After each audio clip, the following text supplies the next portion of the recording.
Good morning everyone, lovely to be talking to you. Hope everybody's fine. This rather weird weather is probably hampering some people's journeys to work, but I hope you're getting in okay. So lots going on in the RCM.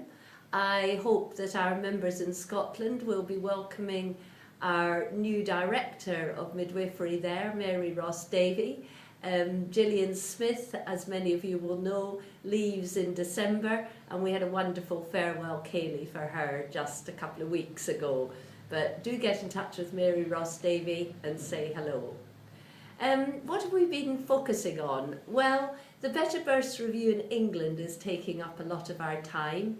We're trying to really engage with the implementation, find out what's going on with all the early adopter sites and the pioneer and personalisation sites.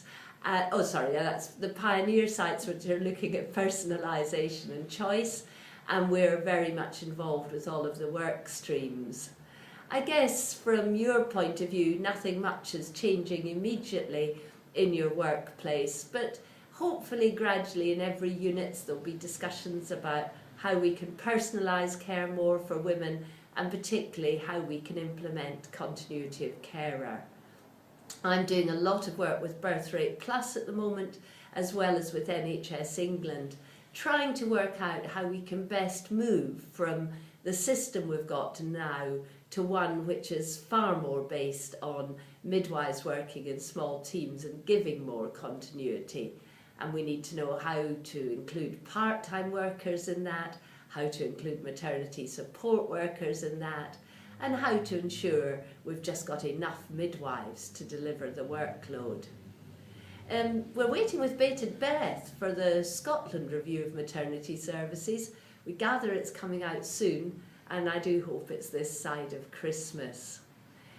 Meanwhile, we're doing lots of other work, continuing to campaign about midwifery shortages.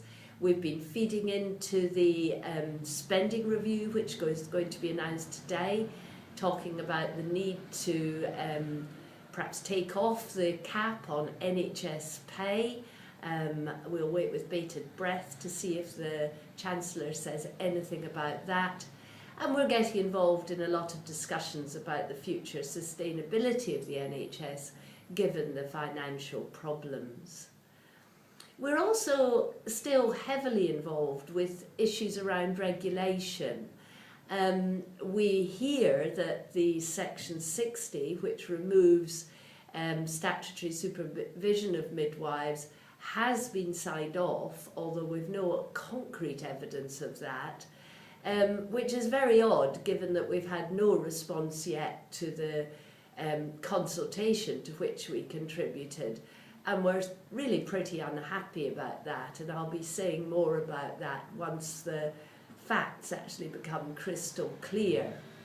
I think it's ridiculous to carry out a consultation and then make a decision without telling the people who've contributed the consultation what the response is to what we all said.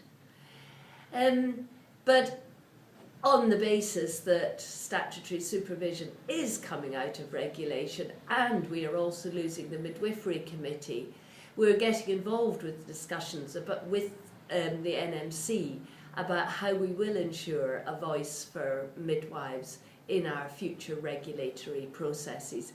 And of course we're heavily involved across Wales, Northern Ireland, Scotland and the UK with ensuring that some form of supervision remains in place, and it's brilliant to see the pilot sites in England up and running. So loads of work going on, some of it more exciting than others. My favourite thing is still coming out and about and talking to everybody, and it was a real pleasure to be at the City of Sanctuary conference that was held in Salford last week. City of Sanctuary is a UK-wide, I believe, campaign which is aimed at ensuring that people who are refugees and asylum seekers are welcomed into our cities. And I was at the launch of the maternity stream of the Salford City of Sanctuary project. Delighted to be there, and very interesting to meet everybody who's campaigning to ensure this very vulnerable group of women get the best health care. So I hope you're all going to have good days, good weeks, good times in the run up to Christmas, and I'll talk to you again before the holiday period. Bye bye.